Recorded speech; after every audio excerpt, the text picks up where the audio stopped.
like thunder. Rivers of light and fire clashed between the armies. The roar of the dragon filled the skies, but truth shone like the sun from the throne. Lucifer, the fallen angel, was no longer the bearer of light. He was now the dragon, the deceiver, the accuser. His name had become his destiny, Satan, the adversary.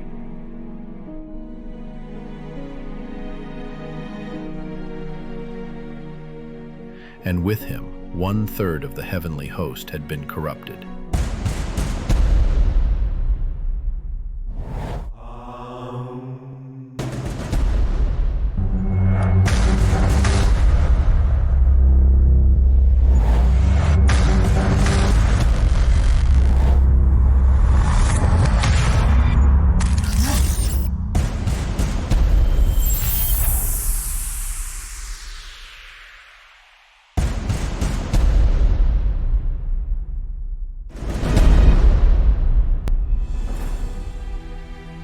Heaven, a place of perfect order and shadowless glory, was shaken by something never seen before, a division.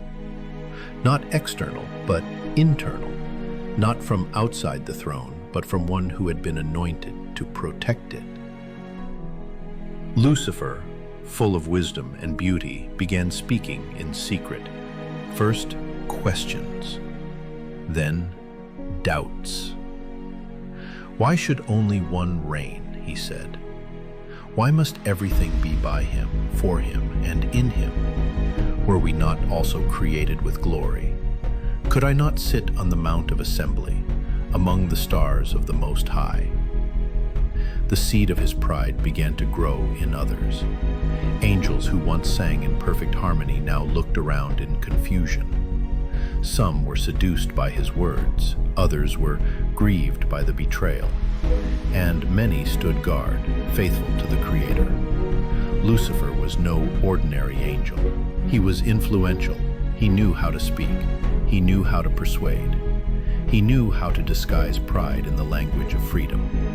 His rebellion wasn't violent at first. It was strategic, cunning, subversive. He offered a new system of government, where every angel would have a voice, where there would be no more submission, but self-realization. The Word observed. He knew everything from the beginning. But he did not act in haste, because God's judgment does not come without evidence. Heaven would witness the truth. Every creature would choose whom to serve. Then the rebellion became open, no longer just thoughts, now decisions.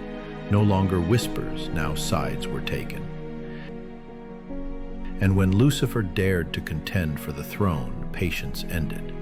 Michael arose, commander of the heavenly armies, faithful from the beginning, and with him, mighty angels ready for battle.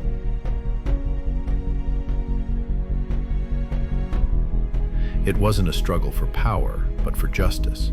Not a clash of strength, but of loyalty. Then war broke out in heaven. Michael and his angels fought against the dragon, and the dragon and his angels fought back, but he was not strong enough. Revelation 12, verses 7 and 8. The heavens trembled. The sound of celestial swords echoed like thunder. Rivers of light and fire clashed between the armies. The roar of the dragon filled the skies, but truth shone like the sun from the throne. Lucifer, the fallen angel, was no longer the bearer of light. He was now the dragon, the deceiver, the accuser. His name had become his destiny, Satan, the adversary.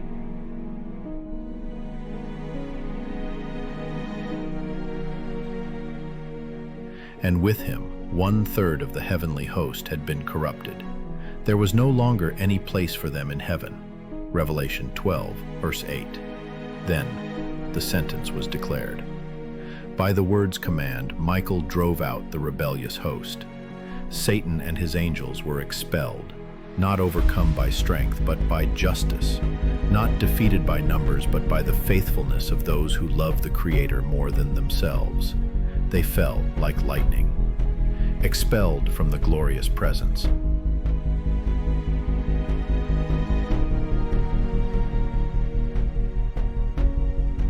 Heaven was cleansed, but though the battle had been won, the war was not over. Now the battle would move to a new arena, Earth, because there, God would form a new creature in his image, a being who would also have to choose.